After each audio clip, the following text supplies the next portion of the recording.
Okay, so this leads us to a question, which is, okay, well, the way that I frame everything, you have poor and you have rich.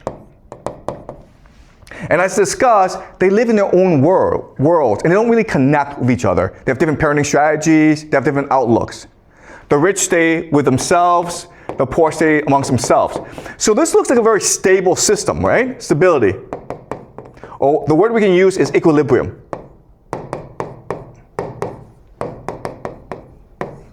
Now the question then is, why do societies collapse? Why are there revolutions?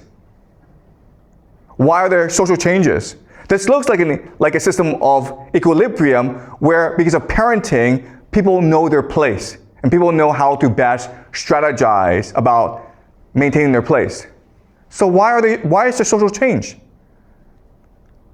And the reason why is that this system has problems and it's stable, but the main problem is this system, okay?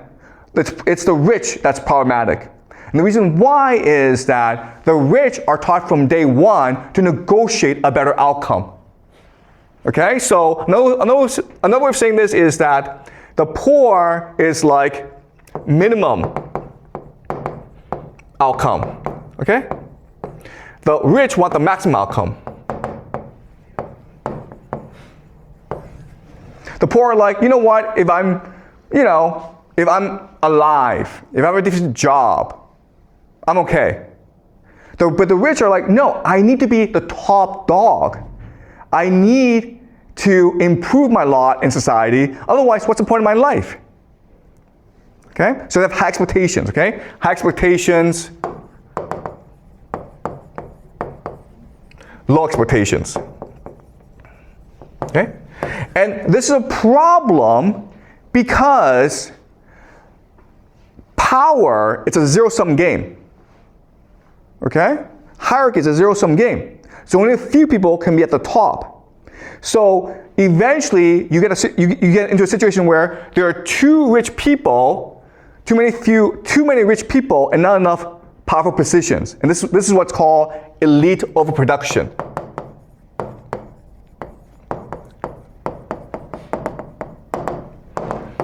Okay?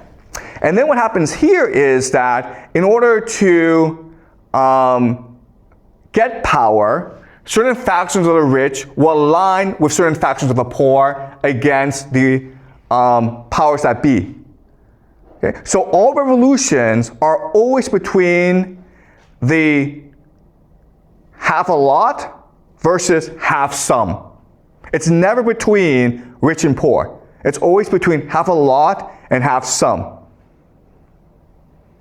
So the people who led the Chinese Revolution, right? People like Mao Zedong, Zhou Enlai, Deng Xiaoping, they were not poor people. They didn't come from poor families. But they weren't rich enough, okay? So the Chinese Revolution was really between the urban elite versus the rural elite. Okay, the half a lot versus half some. If you look at every revolution in human history, that's always been the case. Okay? If you go back to Chinese history and you look at all these revolutions that started in China, it was always led by the middle class or the aspirational class, usually merchants, right? Merchants. Because they were discriminated heavily in society, but they had money. And they wanted to transform their money into power. And so when times were bad, when people were looking for change, they took the initiative and led people into revolution. Okay? Okay, does it make sense, guys? All right, any questions?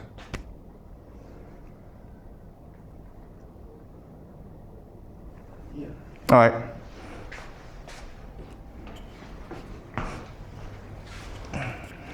So you said the revolution was initially within those rich people. So how could they lead the poor people to follow them to start the revolution? Because revolution need a huge amount of people, like the public base to Okay. to initiate. Okay. Okay, great question. Okay, so revolutions are almost the same. So over time, because of the structure, because of the inequality between rich and poor, certain problems arise, okay? So, and these problems are extremely common. The first problem, okay, problems. The first problem is indebtedness.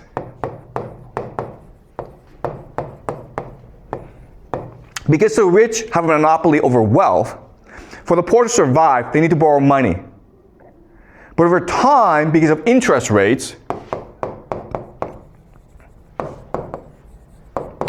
the poor find themselves in slavery. Okay? Because if you can't afford to pay back the bank or the rich person, then your body is collateral, okay? So you become a slave, but not only do you become a slave, but your children become slaves as well. So slavery becomes a very common problem. And then the third issue, of course, is landlessness. Okay? So these are the three most common problems that ultimately become the seeds of revolution.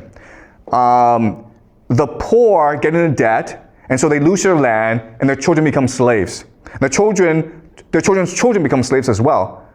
Okay? Because of interest rates, it's impossible for you to pay back that debt. Okay? So now you have a majority of people who have absolutely no incentive to live.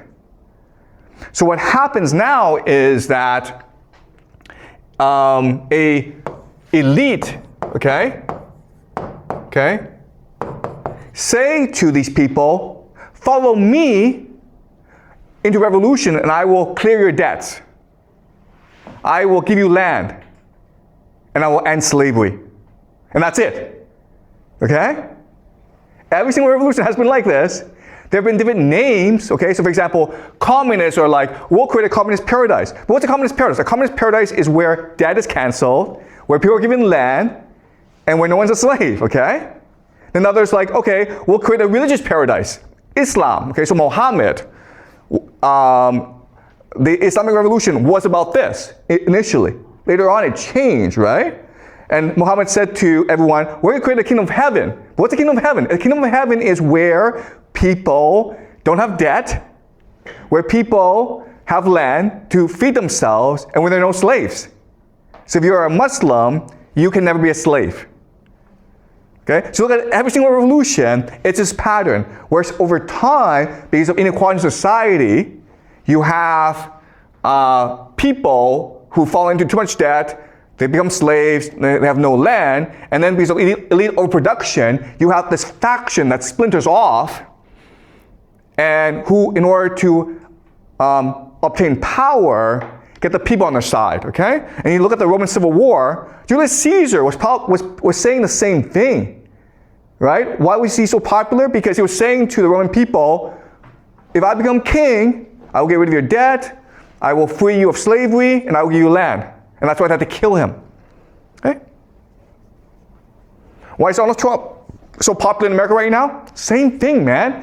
Where Americans are in debt to their credit cards, student loans, their houses, and so they believe that Donald Trump were to come to power, if he were to become king, what's the first thing that king does? What the first thing that king always does is cancel all debts. Because if you cancel all debts, who loses power? It's the rich who lose power. And it's the rich who are almost dangerous to a king. Okay?